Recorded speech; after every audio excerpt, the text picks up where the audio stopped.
우리가 새로운 주제로 좀 말씀을 함께 나누려고 합니다. 일전에 이 찬송가 제목으로 말씀을 이렇게 나누었을 때 성도님들의 마음들이 많이 열리는 것을 이제 보게 되면서 한번 또 해봐야겠다는 생각이 있었습니다. 그래서 이 시즌에 맞추어서 가을 음악회라는 주제로 함께 말씀을 나누는데요. 다름이 아니고 우리가 나누지 못한 찬송가 제목, 그리고 특히 복음성가, 우리가 함께 그 작곡자들이 기도하며 씨름했던 그 말씀들을 함께 좀 묵상하고요. 그래서 더 깊이 있게 말씀을 나누고 찬양하며 주님 앞에 기도할 수 있는 그런 은혜의 시간이 되었으면 좋겠습니다. 우리 옆에 계신 우리 성도님들 좀 인사하고 시작할게요. 잘 오셨습니다. 우리 인사하겠습니다. 잘 오셨습니다. 할렐루야.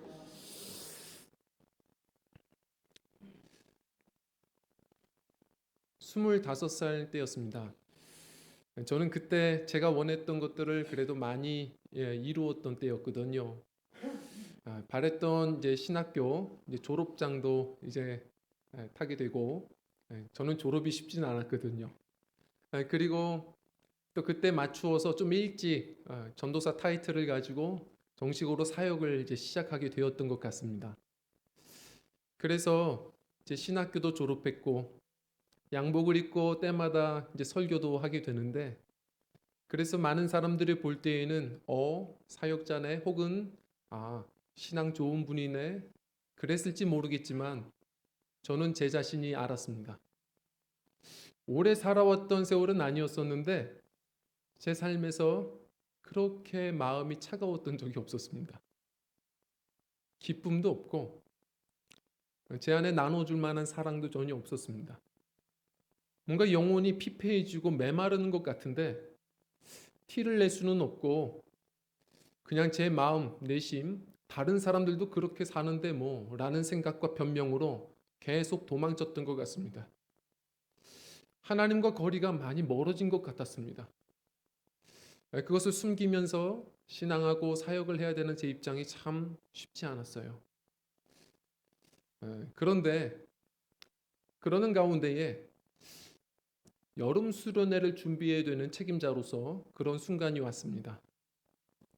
책임자로 이제 선생님들을 데리고 교단의 제일 큰 교회에서 한다는 그 강습회에 참여하러 가게 됐죠. 물론 이것도 제가 해야 되는 일이니까 그냥 비즈니스적으로 대하면서 가게 된 겁니다. 그런데 강습회에서 제가 뭐 받은 감동이 있었던 게 아닙니다. 강습회 시작하는데 예배였어요. 말씀에 제가 뭐 은혜가 된 것도 아니에요. 기억도 안 납니다.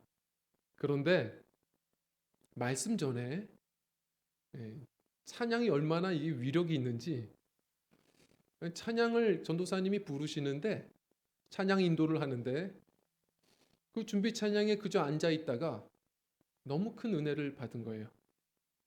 그때 처음 들었던 찬양이 바로 이 찬양, 그때 처음 만났습니다.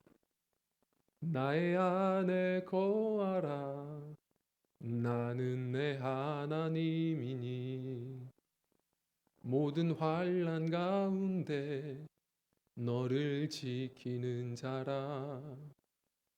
뭔가 다 죽은 것 같은 내 마음에 단비가 투둑투둑 내리는 것 같은 느낌이었어요. 그러다가 후렴 부분이 나오는데, 내가 너를 지명하여 불렀나니 너는 내 것이라,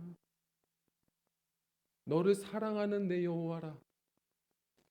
이 찬양 가사가 들려오는데 그 전도사님이 아니고 하나님이 제게 하시는 음성으로 들려오는 거예요. 다 알고 계시는 하나님이 여전히 너는 내 거야, 내가 너를 사랑해, 저와는 비교도 할 수 없는 그 한량없는 그 사랑을 한번 경험하면서, 아직은 준비 찬양 뒤에서는 사람들이 커피 마시고 떠들고 그러는 순간이었는데 저 혼자 꺼이꺼이 우는 거예요. 그랬던 경험이 지금도 생각이 납니다. 저는 그래서 그 뒤에도 이제 사역을 하면서 항상 예수님을 많이 알려드리고 싶은 마음들이 있어요. 제가 신학교 4학년을 졸업하고 사역을 하는데도 내가 이렇게 예수님을 몰랐구나, 그때 느꼈거든요. 근데 제가 예수님을 자꾸 소개를 하고 알려드려도 그러나 참 쉽지 않은 대상이 있어요. 주일학교가 아니에요. 주일학교는 다 딴청하고 막 놀고 안 듣는 것 같아도 다 듣는 거 아시죠? 그래서 선생님들이 늘 긴장하잖아요. 다 듣고 집에 가서 얘기해요. 그런데 정작 이렇게 잘 앉아 계시는 우리 장년부가 특히나 권사님, 장로님 되면 더욱더 이렇게 지금 쳐다보시지만 딴 생각하시고 고개 끄덕이지만 절대 안 들어 먹으세요. 왜냐하면 저도 이해해요. 저도 그랬었다니까요. 우리가 어느 순간 신앙의 연조가 자라면 자꾸 신앙생활에 더 방해가 돼요. 내가 안다고 생각하는 거예요. 그러다 보니까 하나님의 말씀이 이 안에 더 들어오질 못해요. 은혜 생활이 안 돼요. 정작 예수님을 몰라요. 고난 받으면 알아요. 그때 느낍니다. 유혹의 찬소리가 내리고 고난의 바람이 불면 우리 가지들이 막 흔들리죠. 그때 되면 느껴요. 아, 내가 예수님을 잘 몰랐구나. 예수님이 누군지 모르겠는 거예요. 그 시간 되면 예수님이 지금 어디에 계신지도 모르겠어요. 우리가 예수님을 계속 알아가야 돼요. 저도 알아가는 중이에요. 우리가 알아가야 돼요. 저는 특히 그 가운데 이 찬양 그리고 이 말씀이 너무 좋아요. 나의 안에 거해라. 나는 포도나무고 너희는 가지라. 우리가 익히 알지만 그렇게들 믿고 살아가시나요? 가지는 포도나무에서 떨어지면 끝이에요. 오늘 6절 말씀처럼 떨어지면 메말라져요. 순간은 꽃핀 것 같죠? 괜찮은 것 같죠? 산 게 아니에요. 점점 죽어가는 거예요. 주님과 하나 될 때 흔들려도 시간 지나면 꽃도 피고 열매도 맺는 것 아니겠습니까? 그래서 주님께서는 내가 너희의 생명의 근원이야. 너희들 나와 함께하자. 말씀하신 주님이세요. 저는 오늘의 이 주님과의 관계를 주님이 어떤 분이신지를 좀 우리가 확인하면서 우리가 잃었던 더 풍성함의 은혜의 생활들이 다시 회복되어지는 우리 저와 성도님들이 되시기를 간절히 부탁을 드립니다. 우선은 주님께서 오늘 말씀해 보면 이렇게 이야기하셨어요. 첫 번째로 이 관계는요. 이래요. 우리 한번 따라하겠습니다. 주님이 내 안에 다시 한번요. 주님이 내 안에 야, 신기한 말씀을 하셨어요. 제자들은요, 놀랬을 겁니다. 왜냐하면 제자들은 사실은 공부를 많이 한 친구들이 없어요. 그런 어부들 출신의 그냥 제자들을 부르셨는데 나를 따라라. 그건 쉬웠어요. 따르는 건 어렵지 않거든요. 따라가면 돼요. 그런데 시간이 많이 지나서 예수님이 이들을 앉혀놓고 신기한 말씀을 하신 거예요. 나를 따르라가 아니에요. 신비해요.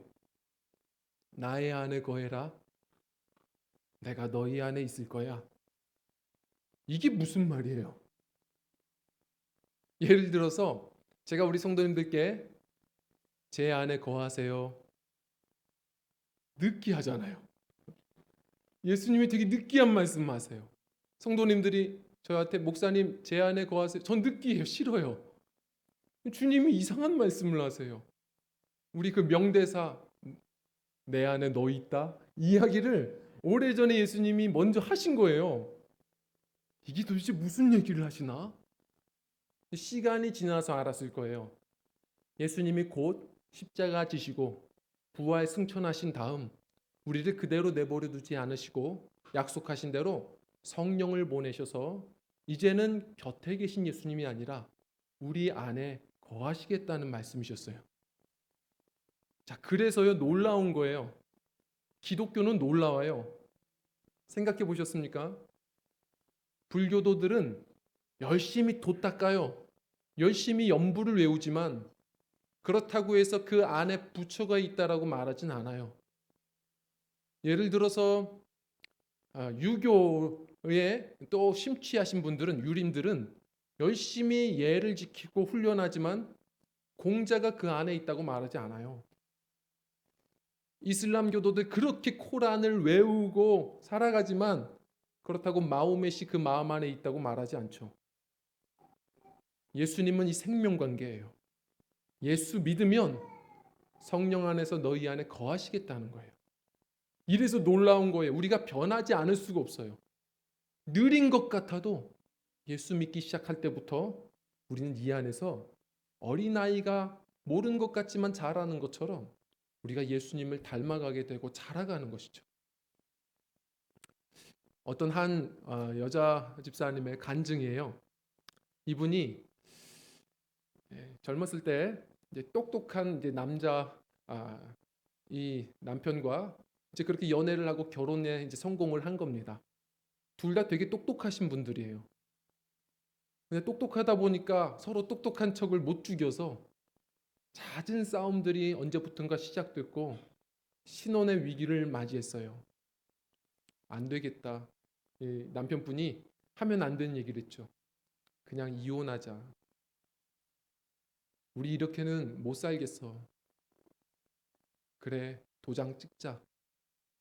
그렇게 결심을 하고 도장 찍으려고 하는데 참 타이밍도 웃기죠. 남편의 일과가 너무 많이 늘어나서 6개월 출장이 떨어진 거예요.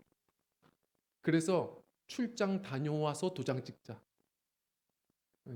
그냥 뜻하지 않게 4주 뒤에 봅시다가 이제 6개월 뒤에 보게 된 거예요. 출장을 이제 갔어요. 이 아내 되신 분이 집안에 혼자 이렇게 앉아 있는데 그렇게 서럽더래요. 자신의 인생 똑똑하게 살아온 줄 알았는데 참 한심스럽더래요. 그리고 너무 외롭더랍니다. 너무 괴로워서 살기 위해서 이리저리 그냥 친구들 만나려고 전화하다가 친구를 만난 거예요. 근데 그 친구가 평소에 그렇게 하던 얘기, 귓등으로만 들었던 얘기가 들려왔어요. 너 신앙생활 해야 돼. 너 교회 가자. 너 예수님 믿어야 돼. 하나도 안 들려왔었는데 자기가 한번 꺾이니까 들리더래요. 그리고서 뭔지도 모르고 그냥 살기 위해서 친구 따라 가본 거예요. 근데 찬양을 듣는데 뭔가 이해할 수 없는 평안이 오기 시작하고 말씀을 듣는데 뭐가 이해되겠어요. 그런데 마음이 편안해지는 거예요. 그래서 정말 그 목사님이 얘기하는 대로 예수님이 나를 위해 죽으시고 영원히 사랑하시는 분이시라면 정말 주님은 날 배신하지 않으시겠구나. 한번 내가 인생을 걸어볼 만하겠구나. 그리고 주님 앞에 기도하는데 계속 인생을 토로하고 기도하는데 눈물이 그렇게 쏟아지더래요. 그리고 나서 남편 없는 6개월 동안 새벽 기도를 안 빠졌어요. 계속 기도하고 그리고 성경 공부가 있으면 다 참여한 거예요. 주님이 누구신지 알아갈수록 너무 행복한 거예요. 근데 그리고 6개월이 지났대요. 6개월이 지났는데 아직은 그래도 법적으로 부부니까 그래도 할도리를 해야지 마중 나갔어요. 공항에. 남편을 딱 만나서 서로가 좀 서먹했는데 차에 딱 앉아서 가는데 남편이 그러더래요. 계속 쳐다보면서 너 많이 예뻐졌다. 그래서 너무 어이가 없어서 씩 웃다가 얘기했대요. 남의 여자한테 함부로 그런 얘기하는 거 아니야. 그러니까 둘이서 한참 웃었대요. 웃고 나서 이 남편이 그러더랍니다. 너 진짜 많이 변했어. 무슨 일 있었어? 나 아무 일도 없었는데. 나 요즘에 교회 다녀. 정말? 나도 그 교회 가보고 싶다. 그래서 이 가정이 갈라서는 가정이 아니라 오히려 믿음의 가정이 됐어요. 우리 안에 예수님이 계신다는 것은 위대한 일이에요. 느려도 우리가 예수님을 닮아가는 거예요. 우리 성도님들이 지금 이 자리에 계신 것 이유가 뭘까요? 억지로 나오신 것 같지만 이미 그 안에 시작하신 주님이 우리 마음 안에 그래도 가야지 하시는 거예요. 주님이 인도해 가시는 거예요. 그런데 참 신기한 것은 주님이 내 안에 있다는 것을 내가 좀 확신하면 내가 좀 담대하게 살아갈 텐데 우리가 그렇잖아요. 우리 안에 주님이 계신 걸 남들이 봐주는 거지 내가 잘 몰라요. 그래서 쉽게 오해하고 흔들리고 넘어지는 것 같아요. 제가 중학교 시절에 이제 교회에서 수련회를 가요. 수련회는 늘 기대가 되거든요. 그런데 그때 이제 담당하신 전도사님 전 지금도 기억나요. 그 전도사님은 지금 그때 사진 보잖아요. 되게 다들 촌스러워요. 저도 제 얼굴 그때 사진들 보는 게 제일 싫어요. 촌스러운데 그 전도사님은 촌티 중에 촌티예요. 정말 촌스러우신 분이셨어요. 그래서 웬만하면 전도사님 하면 다들 좋아하고 하는데 그분은 웬만하지 않으셨어요. 별로 인기가 없으셨어요. 근데 저는 그분이 너무 털털하고 친구같이 대해줘서 잘 따랐던 것 같아요. 근데 그 전도사님이 한 번은 수련회 때 설교를 하시는데 뭐라고 하시냐면 예수 그리스도를 믿으면 여러분 안에 예수님이 계시는 겁니다. 여러분 안에 주님이 계세요. 얘기를 하는데 이상한 거예요. 저 예수 믿거든요. 제 안에 예수님을 모르겠거든요. 그래서 끝나자마자 질문한 거예요. 전도사님, 예수 믿으면 정말 내 안에 마음에 예수님이 계세요? 그럼 제 안에도 예수님이 계세요? 그럼 제가 정말 미치겠는 거예요. 제 안에 누가 있는지는 제가 알아요? 전도사님이 알아요? 제가 아는데 저는 확신이 없는데 그분만 확신이 있어요. 자꾸 있대요. 저는 없는 것 같은데. 너무 괴로운데 그분이 뭘 질문하면 대답을 잘 하시는 분 같으면 제가 더 질문했을 거예요. 확신이 안 서서 시간만 낭비될 것 같아서 네, 그렇군요. 그리고선 그 시간을 모면했어요. 그리고 오랫동안 제 안에 정말 주님이 계신지를 모르고 살았던 것 같아요. 그러다가 어느 순간 예수 믿는 저는 그래도 사역의 길을 가야지 신학교도 가고 제가 그때 그 전도사님의 위치에 서서 수련회를 인도했을 때 그때 그 전도사님이 맞았구나 알았어요. 그때 되니까 알겠더라고요. 수련회가 되잖아요. 그러면 교회에 잘 안 나오는 아이들, 늘 방황하는 아이들이 그 엄마에게 떠밀려서 수련회 오는 아이들이 있어요. 그럼 와요. 그러면 저는 또 똑같이 대하면서 이렇게 기도회를 인도하는데 그때는 얼마나 뜨거웠습니까? 아이들도 첫날부터 막 그렇게 뜨겁게 기도하고 학생들이 막 권사님 저리 가라였어요. 정말 뜨겁게 기도하는데 이 아이들도 그 예전 습관이 있어서인지 그렇게 방황하다 와서도 기도하자 그러면 기도해요. 근데 첫날부터 기도 끝나고 나서 얘기를 해요. 전도사님 정말 미치겠다고. 기도가 안 된다고. 저는 더 미치겠어요. 저는 너무 놀라워요. 왜냐하면 365일 방황하다가 하루 와가지고 기도하고 기도가 안 된다고 말하는 저 용기는 뭔가. 그래서 양심이 있으면 생각해봐라. 기도가 되겠냐? 기도 그냥 명령이니까 해봐. 하다 보면 하나님이 너 만나 주실 거고 기도할 수 있는 힘도 주실 거야. 다음 날이 되잖아요. 이 아이가 막 울어요. 왜 애들은 다들 저렇게 은혜 받는데 저는 은혜가 안 되죠? 왜 저는 방언을 못 받죠? 저는 더 놀라워요.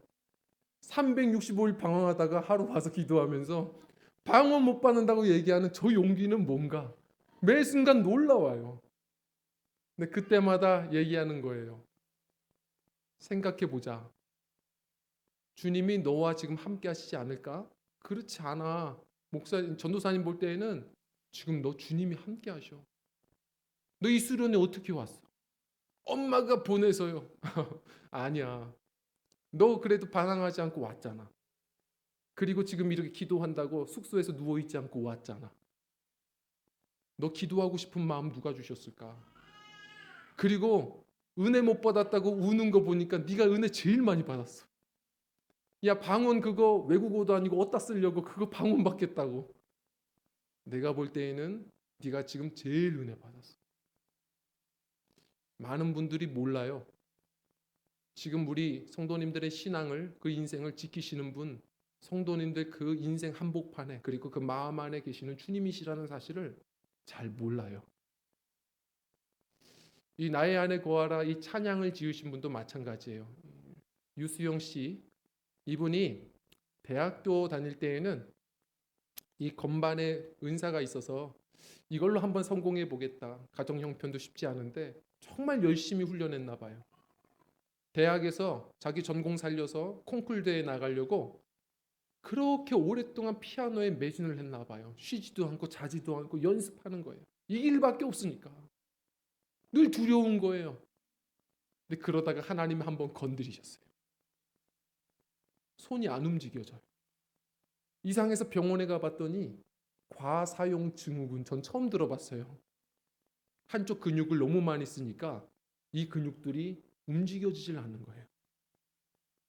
그러니까 지금 자기는 급한데 대회도 못 나가고 인생 망한 것 같고 무기력증까지 빠져가지고 무려 1년 6개월 동안 그냥 그렇게 멍하니 지냈답니다. 그러다가 이래다 정말 죽겠다 싶어서 하나님을 찾기 시작했대요. 자기는 모태신앙이었지만 그렇게 찾아본 적이 없는 거예요. 하나님 찾고 있어요.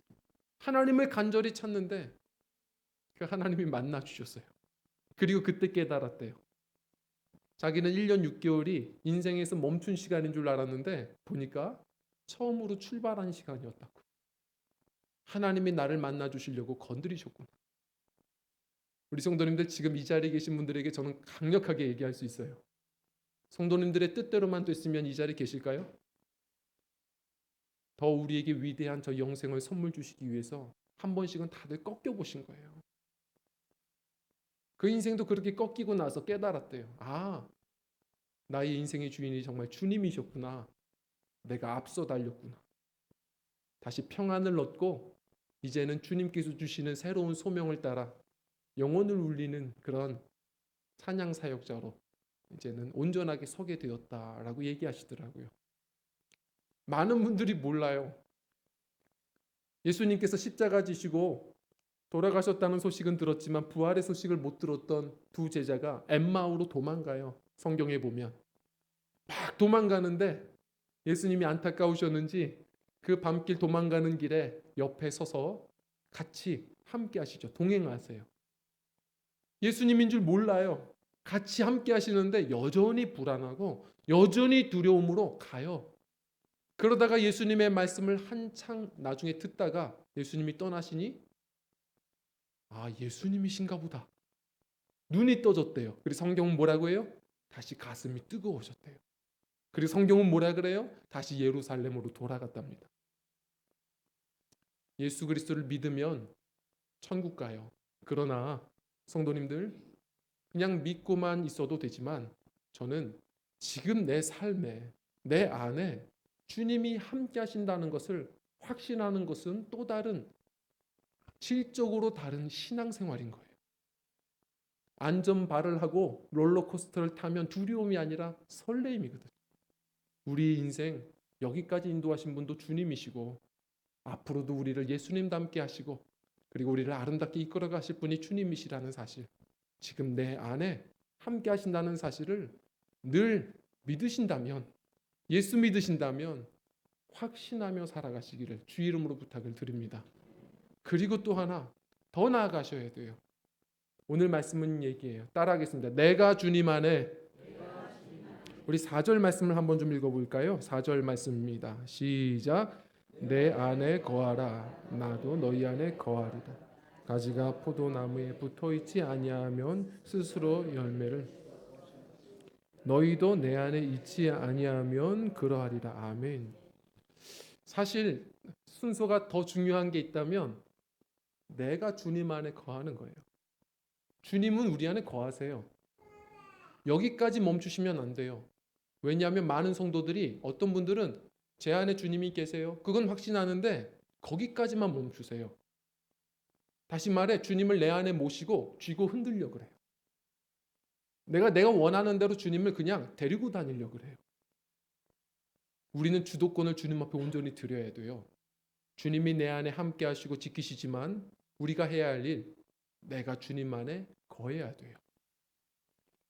이 가지가 먼저 포도나무에 거해야, 그럴 때 주님이 우리 안에, 그 포도나무의 진액과 수분이 우리 것이 되는 거예요. 주님 안에 늘 거하셔야 돼요. 이 거하라는 말은 한 번이 아니에요. 계속 해야 되는 일이에요. 원문에 보면 계속 주님 앞에 거해야 돼요. 이게 신앙의 실력입니다.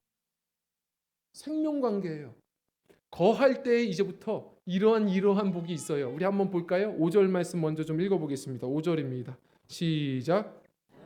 포도나무 그가 내 안에 내가 그 안에 거하면 사람이 열매를 많이 맺나니 나를 떠나서는 너희가 아무것도 할 수 없. 아멘. 자, 5절에 뭐라고 하냐면 그 안에 거할 때 열매를 많이 맺나니 이렇게 이야기해요. 열매를 많이 맺나니 많은 분들이 열심히 있게 살아요. 열심히 있어도 뭔가 얻을 것 같죠? 근데 그렇지 않대요. 적어도 하나님이 예비하신 진짜 열매를 우린 못 얻고 살아요. 하나님이 우리가 열심 부릴 때 제일 힘들어 하시는 거 아세요? 예전에 유기성 목사님이 그런 얘기를 했어요. 우리가 열심 부리면 예수님이 골치를 앓으신대요. 왜냐하면 열심 부리는 분들이 신앙생활에도 꼭 사고를 치고 서로 문제 일으키고 그래요. 열심 부리면 그래서 주님이 그럼 열심 부리면 또 교만해져요. 자꾸 꺾여요. 그러니까 주님이 걱정하시는 거예요. 누가 또 팔 걷어붙이고 내가 열심 내서 하겠다 그러면 저 하늘에서는 주님이 그런데요. 천사들아 쟤 좀 말려라. 또 열심 낸다. 그런다는 거예요. 저는 이해가 돼요. 그런데 오해는 하지 마세요. 열심이 없는 것도 문제예요. 늘 말씀드리지만 열심 없는 것도 반대가 뭐예요? 한심이에요. 마음이 차가워져서 사는 것도 문제예요. 하나님이 원하신 건 뭐냐면 자기 열심이 아니어야 한다는 거예요. 주님 안에 거하셔서 주님 안에서 우리에게 부어주시는 말씀과 사랑 안에서 순종하는 삶을 살 때 진짜 열매를 얻어요. 주님 안에 거할 때. 그래서 영어 단어로도 enthusiasm이라는 이 단어가 열심은 어떤 원문에서 오죠? 엔데오스에서 와요. 하나님 안에서. 주님 안에 없이 내 열심으로 살아가는 삶은 다 자기 영광 결국은 얻지 못할 뿐만 아니라 얻어도 교만 때문에 결국 무너져요. 주님 안에 거하는 게 먼저예요. 주님 주시는 말씀 따라 순종하는 삶을 살아가시려면 열심히 거하십시오. 그래야 열매가 얻어요. 그리고 두 번째로 또 뭐라고 하냐면 7절이에요. 주님 안에 거하라. 그러하면 우리 7절 말씀 읽어보겠습니다. 시작. 너희가 내 안에 거하고 내 말이 너희 안에 거하면 무엇이든지 원하는 대로 구하라. 그리하면 이루리라. 아멘. 제가 예전에 생각이 나는 분이 있어요. 이분이 참 모습도 선하시고 그리고 참 매너 있어 보이고 그리고 언제서부턴가 기도를 그렇게 열심히 해요. 참 이분 대단하다. 참 본받을 만한 성도다. 이 남자분이 그렇게 모범되게 신앙생활하고 기도를 많이 하는데 한 번은 여쭤봤어요.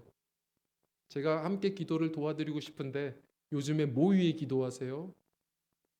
그랬더니 담배 끊으려고 기도한다는 거예요. 제가 그때 그래서 놀랐어요. 왜냐하면 담배 피시는 분들도 많을 수 있겠지만 그분은 안 피는 줄 알았거든요. 그런데 저는 그래서 이분이 열심히 늘 와서 기도하길래 저희 마음은 민족 복음화와 세계 평화를 위해 기도하는 줄 알았어요. 그런데 담배 끊으려고 이러는데 제가 좀 놀랐어요. 아 그런 거구나. 같이 기도하려고 그랬는데 그랬구나. 이 생각을 하는데 그래도 약속한 거 저도 같이 기도할게요. 얼마 시간이 되고 간증하시는 거예요. 끊었어요. 어떡해요? 제가 기도 도우면서 저도 놀랐어요. 담배 끊기가 쉽지가 않거든요. 근데 이분이 한번 끊어야 되겠다 생각하고 작정 기도를 하신 거더라고요. 참 신기하게도 계속 기도하면서도 못 끊고 살아가는데 하나님이 응답하셨는지 어느 때에 어제까지 마시던 담배가 다음 날 맛이 딱 사라지더랍니다. 놀라웠다는 거예요. 그래서 그 다음부터는 이것저것 기도가 재미있어졌다. 잊지 마십시오. 수많은 사람들이 기도해요. 그러나 하나님 응답은 다 받는 게 아니에요. 예수 그리스도를 믿고 그 안에 거하는 자들, 그 이름으로 구하는 자들에게 하나님은 응답하시는 주님이세요. 제가 그러나 좀 더 권면드려요. 우리 성도님들, 우리가 손을 모으고 기도하는 것도 기도지만 여기서 더 중요한 건 주님 안에 거하는 거예요. 마태복음 8장에 보면 세 가지 기도하는 종류의 사람들을 비교해 주세요. 어떤 사람이 있습니까? 먼저는 문둥병 환자. 주님 앞에 매달려 기도했더니 정말 치료받았어요. 너 그거 누구에게 알리지 마. 그냥 제사장에게 보여주고 집에 돌아가. 두 번째, 백부장이 기도했는데 자기 위해서가 아니라 중보 기도했어요. 하인, 종을 위해서. 주님은 치료해 주실 뿐만 아니라 기뻐서 칭찬도 해주시죠. 중보 기도예요. 세 번째, 이 기도의 끝판왕입니다. 베드로. 베드로는 사실 구할 새도 없었고 구하지도 않았어요. 그냥 주님 따라 살았어요. 제자로 옆에 곁에 붙어서 사는데 주님이 그 필요를 아시고 구하지도 않았는데 불구하고 다 아시고 갑자기 베드로 집에 들어가셔서 지금 앓고 있는 그 장모님의 열병을 치유하십니다. 성도님들이 다 구해야만 들어주시는 하나님이시라고 한다면 얼마나 불안해요. 주님 안에 거하세요. 때로는 내가 설령 구하지 못한 것까지 여기까지 주님이 그래 오셨던 것처럼 우리를 부르신 주님께서 책임져 주실 것이고 때로는 주님의 말씀처럼 예수님이 하늘에서 그리고 성령님이 말할 수 없는 탄식으로 함께 대신 기도해 주신다는 사실을 기억하시고 주님 안에 거하여 주님의 응답을 나그네 인생 가운데 누구보다 많이 누리며 살아가시는 믿음들이 되시기를 원합니다. 그리고 세 번째로 또 뭐라고 하냐면 나의 사랑 안에 거하리라 라고 말해요. 나의 사랑 안에 거하리라. 요즘에는 초등학교 5학년들부터 사춘기가 시작된대요. 저도 그래서 요즘 긴장이 돼요. 그런데 그런 말썽 많은 12살의 나이에 예수님은 성경에 보면 뭐라고 말해요? 하나님과 사람들에게 갈수록 사랑받아 가시더라. 기억하십시오. 사람의 사랑으로는 늘 한계 있어요. 모자랄 거예요. 주님 안에 거하셔서 예수님처럼 아버지의 사랑을 듬뿍 받고 그래서 여유 있게 많은 것을 나누시는 것처럼 늘 주님 안에 거하셔서 주님의 사랑으로 그 마음이 풍성해져서 힘 있게 가족을 만나는 이웃들을 사랑하며 섬기며 살아내는데 어려움이 없는 영적인 구김살 없는 주님의 자녀들이 되시기를 주 이름으로 부탁을 드립니다. 주님 안에 거하는 겁니다. 힘들고 어려워도 유혹이 있어도 기억하십시오. 주님이 내 안에 있음을 확신하고 동시에 더욱더 그럴수록 기도의 자리로 말씀의 자리로 주님 안으로 더 나아가십시오. 우리가 피할 도피처의 주소는 다른 박달동, 안양동, 비산동이 아니고 그 주소는 그리스도 안에예요. 주님 안에. 이 류수영 씨가 찬양 사역자가 되고 나서 이 유명한 찬양을 짓게 된 배경을 또 한 번 간증을 한 적이 있어요. 저는 그걸 듣고선 깜짝 놀랐어요. 그렇게 힘들었구나. 이분이 평소와 똑같이 주님 앞에 헌신하며 살아가는데 아버지 사업이 한번 망가진 거예요.